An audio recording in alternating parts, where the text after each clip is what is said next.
arti berpikir. Apa sih itu paham filsafat pendidikan? Paham filsafat pendidikan itu terdiri dari atas 4, yaitu yang pertama itu progresivisme, yang kedua esensialisme, yang ketiga perennialisme, yang keempat rekonstrusionalisme.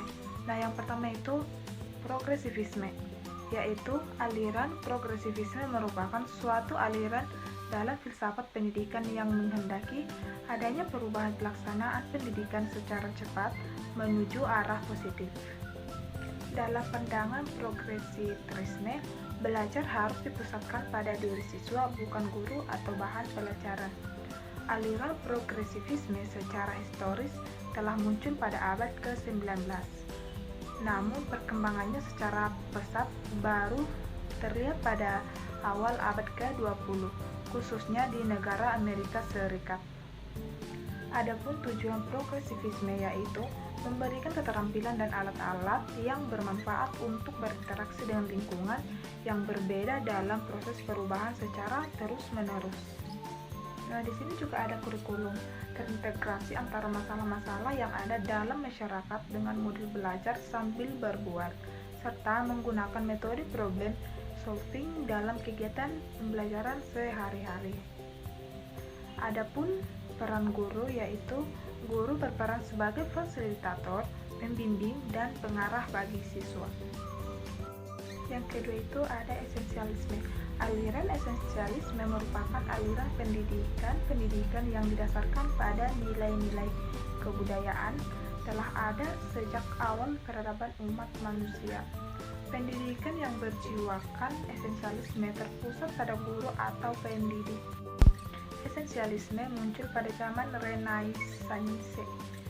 Adapun tujuan esensialisme yaitu untuk membawa nilai-nilai yang ada dalam masyarakat ke jiwa peserta didik. Nah, adapun kurikulum berpusat pada mata pelajaran dan bersediakan atas watak manusia yang ideal. Nah, di sini juga ada peran guru. Peran guru yaitu pendidik harus mahir mengarahkan proses belajar. Yang ketiga itu perennialisme. Aliran pendidikan yang berpegang pada nilai-nilai yang bersifat kekal abadi. Aliran ini dianggap sebagai suatu aliran yang ingin kembali kepada nilai-nilai kebudayaan di masa lampau.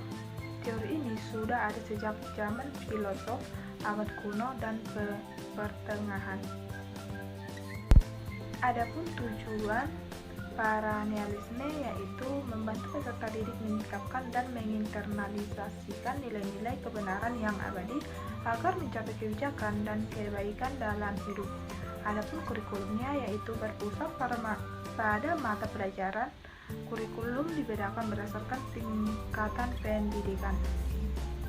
Di sini juga ada peran guru, yaitu peran guru memberi bantuan kepada anak didik agar dapat berpikir jelas.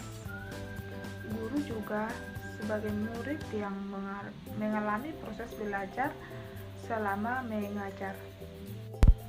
Yang terakhir itu rekonstrusionisme.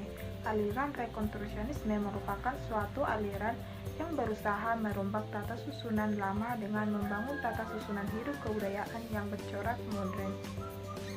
Adapun tujuan rekonstrusionisme yaitu menghendaki pendidik sebagai wadah peningkatan kesadaran siswa mengenai problematika sosial, politik, dan ekonomi yang dihadapi oleh manusia secara global.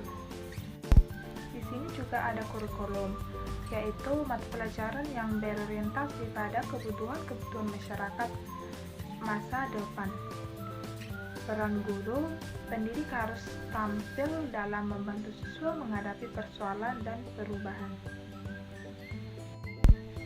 Kesimpulannya yaitu upaya memanusiakan manusia melalui pendidikan memerlukan paradigma yang jelas guna dijadikan dasar dalam penetapan tujuan yang ingin dicapai.